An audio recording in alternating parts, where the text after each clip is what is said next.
G'day traders, Mindset Reset, Free Cash Wednesday. Wednesday is day 3. We had some explosive opportunities on different markets in different sessions today. I'll answer again some questions and we'll talk about a couple of things. First, I want to talk about managing yourself. Very important on a day 3 to manage yourself and understand and pre-plan any types of scenarios that you may have. We'll talk about the screenshots that I put up on the oil, gold, and the indexes. Number one, out of balance markets. So gold was out of balance. Yesterday had a big dumping day after CPI. Closed outside of the previous day's range. So anytime a day closes outside of Monday's opening range, that's significant. Doesn't mean it's going to reverse, doesn't mean it's going to trend, but it's significant because the market is out of balance. And then how does price set up on the day? Now, we've talked about closing price extensively. It's not gone over in the playbook, but I've done several videos on that. I've talked about closing price ad nauseum. And after a large dumping day, I've talked about this. It's a recurring pattern on the indexes. We'll see oftentimes a day that's inside that is a short covering day where short positions are being covered. And I drew the levels across on the last peak formation high in the US window outside of the previous day's range. That's the last hourly high, and a simple mechanism to understand is who's in the money.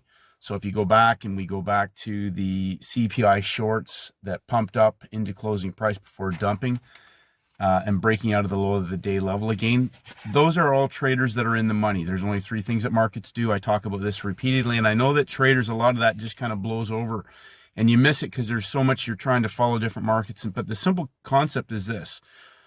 In most cases, most breakouts fail when a market closes out of balance.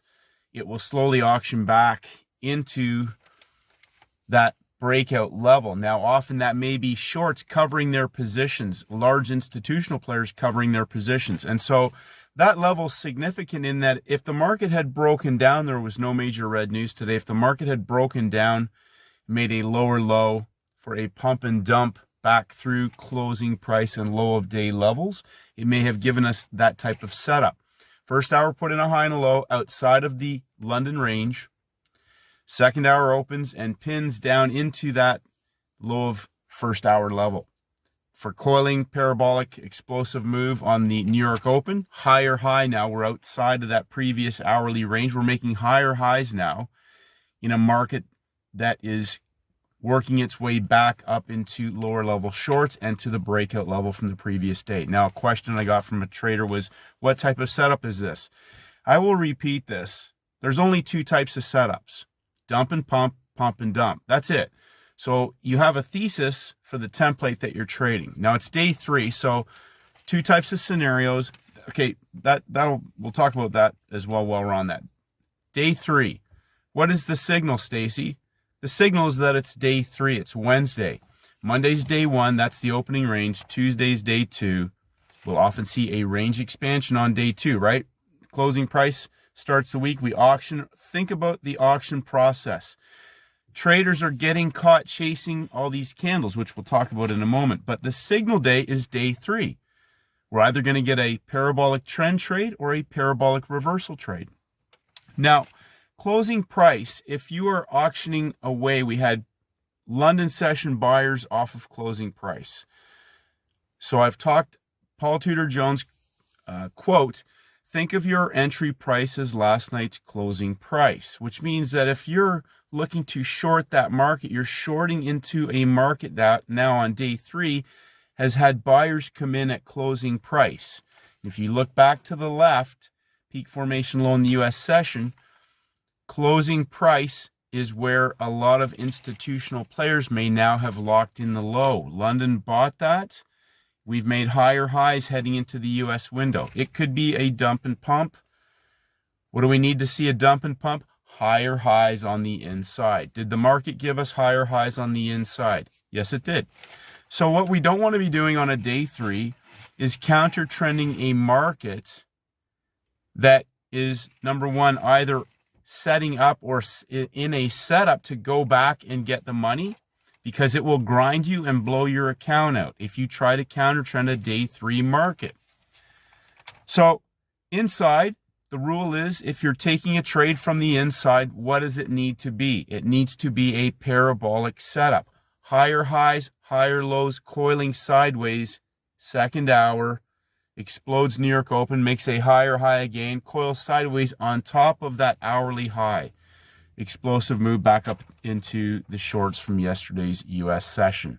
So closing price is a really simple thing. If I know that traders have asked, why didn't you put it in the playbook?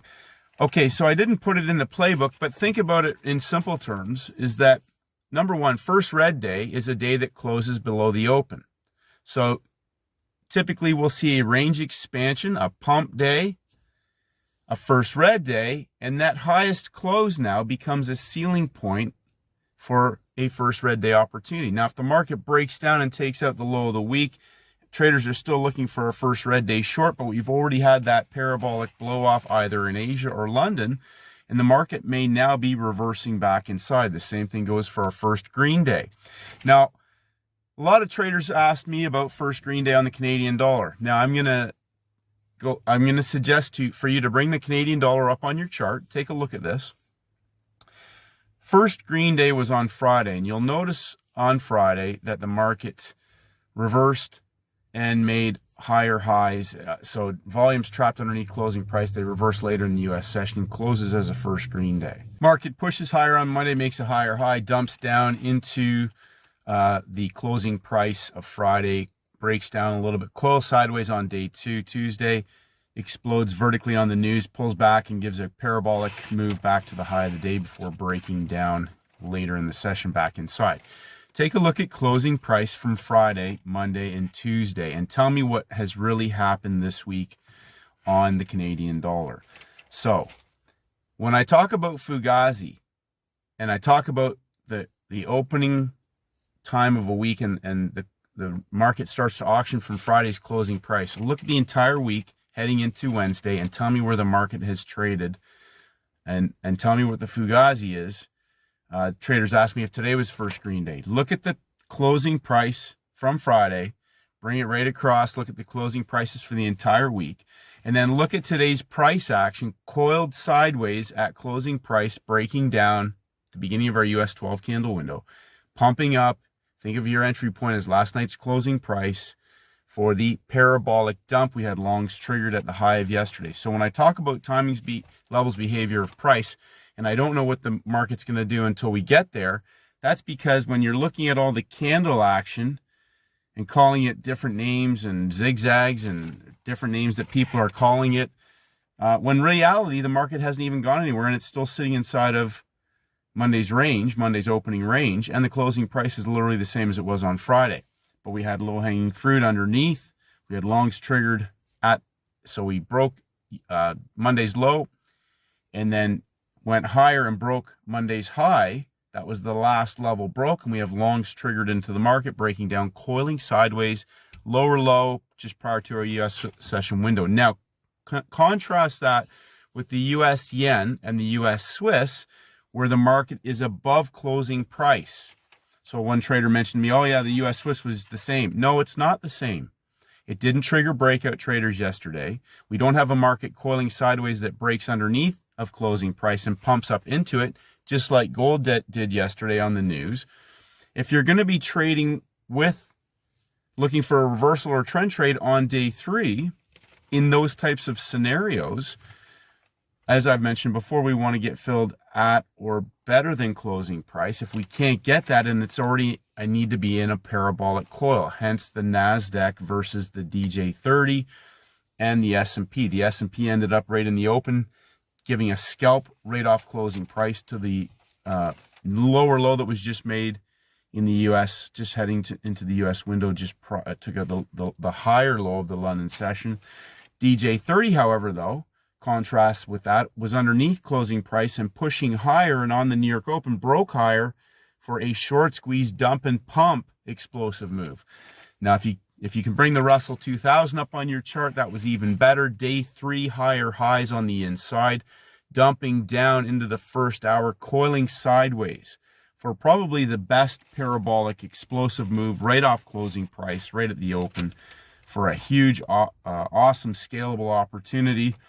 Now, coming to the NASDAQ, a great question from a trader is, how do you determine sizing? Well, to me, sizing is about having other time frame traders driving those moves. So if you put your hourly chart up on there, your 30-minute chart, we've broken and triggered the high of the current week. We've made lower lows on the inside. We've pumped up into closing price, broken down below the low of the London box. So we have a rectangular structure. It's broken lower, and then on the smaller time frame, so that market could have went vertical and made higher highs and coiled for an explosive move, but it didn't. It pumped up into the breakout of the London rectangle. We've got other time frames now rolling over as well. So if you put your universal EMA up on your hourly chart, we've got other time frames now potentially driving this move. We've got higher level longs caught above the high of day, yesterday's breakout, right? So higher level longs above the breakout of the high of day. Level to level is the thesis. Closing price to the high of day breakout level. Levels everywhere. Closing price Canadian dollar to the low of the week. Levels. So on the NASDAQ, when we have other time frame traders driving that move, as it's rolling over, I'm already getting in, because the thesis is that there's no major red news. We are already in reversal mode. We've had Asia, London pop the top, break down lower lows, pump and dump, and a smaller pump and dump into our London box again for the parabolic new hour. 1 hour, 2 hours, 3 hours is the thesis. All in opportunity on the day 3 reversal trade. So on the Canadian dollar, another question later in the session after it's gone parabolic, pound Canadian. So again, if we contrast if I bring up a currency pair and it's sitting right around closing price, which means on Forex Screener, I've talked about this, you can look at the percentages of change. We've got ones that are furthest away, probably yen crosses on either side. So when they're further away and they've already moved in previous sessions, the likelihood of me getting an opportunity that's parabolic is unlikely. We can see a reversal, maybe 1 hour, 2 hour, 3 hour. We saw that on the Japanese yen, just for the reversal into higher level longs. But that's not the same as a market coiling sideways for an explosive move, whether it's a trend continuation, i.e. the DJ30, or a trend reversal trade like the NASDAQ, or again, a short covering parabolic, 1 hour, 2 hour. We've got hourly traders behind that move now in a short covering model on a reversal day on the inside, a parabolic reversal on the inside. So it's important to not get in front of those types of situations. But my point with the Canadian dollar and the pound Canadian, euro Canadian, the pound Canadian lower below closing price pumps up into closing price. The euro Canadian above closing price breaks down, but not quite as cleanly as the pound Canadian. Again, if I'm selecting a sister pair, which one has given me the easier, cleaner template? But on the Canadian dollar, traders were asking me later what type of trade setup is. The trade's over. The trade's over. The parabolic move is over. It could keep going. I have no idea. I don't know what it's going to do, but I'm not looking to counter trend it now. I'm not looking to trend continuation trend it anymore. The trade is over. It's gone parabolic second hour from closing price to low of week. So on a day 3, whether it's in Asia, whether it's in London, I cannot emphasize to you the importance of not getting in front of something. We could have, like yesterday in Asia, we had an awesome opportunity, pump and dump. So the US session pumps, London peak formation low, US session works back up into the high, coil sideways for an easy dump, euro yen, pound yen, yen. A couple others, traders took Canadian yen, I think Aussie yen as well. I have to go look again. But those markets also closed out of balance. They closed outside of the opening range, which, again, just thinking we've got markets in breakout, they've broken out. That's an easy capitulation style of parabolic move. 25 to 40 pips, depending on which instrument you traded. And it's easy, free cash. So one trader said, yeah, but it's a first green day. It doesn't matter to me. A first green day is a buy low opportunity, which we saw in the London sessions. They auction it back up slowly. London opens, Europe London opens, parabolic from closing price to go higher. They expand the range on the downside, continue the trend on the upside. So it can be a first green day, but if it gives me a parabolic short setup in Asia, the first session of the day on day 3, that's just a parabolic reversal opportunity for easy, free cash. I'm not selling that and holding on, hoping that it goes all the way to the low of the week. It's a nail and bail opportunity. Easy, free cash. They pumped it up. It's an Asian cross pair that's auctioned and pumped up in the US window and coiled sideways. Easy, free cash that shows up front side, back side. I keep repeating that. Asia, look for those cross pairs not moving in the US window, potentially going out of balance or moving a level, 3 levels. That 3 levels sometimes can be outside of a 25 pip box. It's in the lower level. It's in the middle level, the 25 pip box level, and coils sideways on top of that box for an easy collapse back down. Understand day 1, day 2, day 3. So coming back to just mentioning, people ask, what signal day, what signal did you have? It's day 3. That's the signal, day 3. Wednesday's day 3. That's why I can't emphasize enough, Monday opening range. Tuesday expands the range. Then we're either going to be trapping volume up high. We could be coiled sideways, but they've moved it all over and traders are looking at all the candles and Fugazi.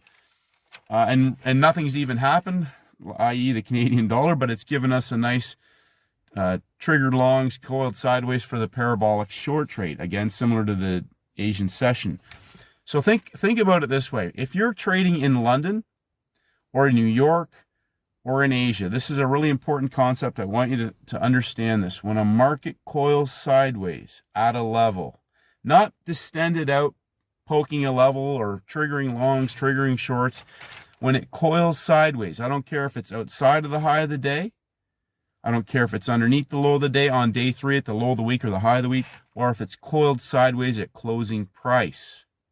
When it coils sideways, it's preparing for an explosive move. If you are not coiled sideways, you better be on a blow off outside of the range at the high of the week. First hour, second hour consolidates, third hour reversal. Oil, great example, a good 50 pip, just a scalp in a market that's broken out. Day 3 though, other time frame traders driving that move, but after inventories, a scalp for 50 pips. And that market then resumed its upward trend. Didn't quite get back to the pullout, but it took out the higher level longs and then reversed. Coiling sideways, coiling sideways, coiling sideways. If it's not coiling, we need to have a blow-off capitulation type of move. Usually we'll see that after major red news or just prior to major red news. Sometimes on gold, it'll blow off in London and work into the low. We'll see a 45 minutes into that first hour, 30 to 45 minutes, an explosive short squeeze reversal. And sometimes we can have 10 a.m. major red news, that sort of thing that can change that, but needs to have gone vertically outside of a high, low, or of a week. Otherwise, coiled sideways. That coil sideways is what sets up the parabolic move. 3 session setups, Asia, London, New York. If the market drops 3 levels and coils sideways, we can get a parabolic reversal. Typically, if it breaks outside of the range. If a market moves sideways, moves up a level, coils sideways, moves up a level, right at the open of the US window, we can see a break in structure, or we can see a news momentum catalyst, 3 levels of rise on a day 2 on the front side, first bar trade, back through the low of the week in a range expansion style template. Those are all different types of scenarios that you need to understand. But in closing, understand that once it moves on a day 3, and it may just sit there, it may not do anything now, and traders want to counter trend it. They've done their job, and that Wednesday resets now as a new day 1. Some markets that have been narrow range or haven't done much, again, if you're above closing price and you're trying to short it and there's no setup there, you're potentially now caught in a market that may go nowhere. we need to see a coil. That lower low on the Canadian dollar set that up for a parabolic reversal after triggering longs, day 1, day 2, day 3. There were other great opportunities. Again, Asia, we saw some parabolic longs, British pound crosses in London, yen pairs.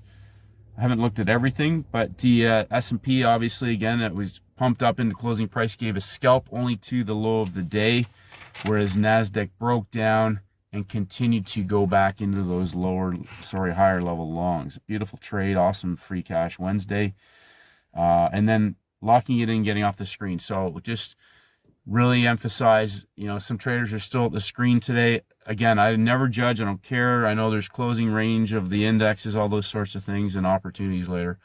I'm looking for the explosion, the coil. Go look at Russell if you have it on your charts. To me, that is just a brilliant trade. Congratulations to the traders that nailed that. Don't get caught into the Fugazi.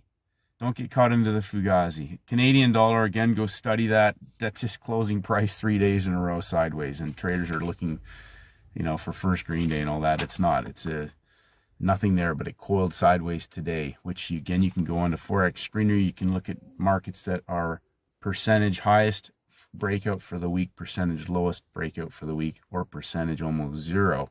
And that typically tells me something's coiling sideways on a major pair. I can look at the cross rates. I can look at the chart. But the other pairs, when they're distended out, again, yen pairs, we might see something interesting tomorrow in Asia or on Free Cash Friday. So think now backside, right? Day 1, day 2, day 3. And if you didn't do anything today, again, no problem. There's nothing wrong with not trading. If you ever don't have 100% certainty on a setup, don't trade. Don't try to look for something moving.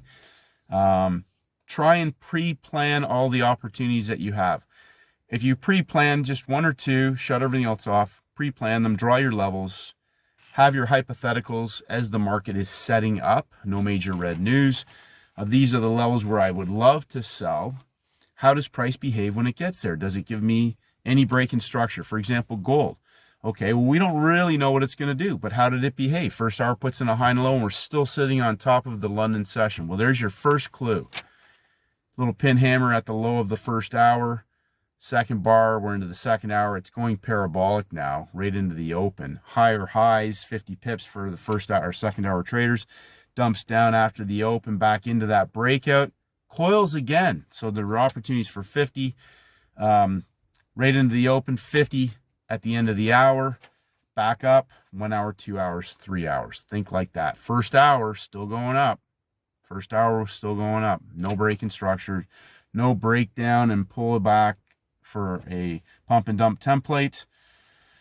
Yeah, so some very clean opportunities. I will be doing a technical video today, but I really want to emphasize just the simple things. And anyways, great day, great week so far.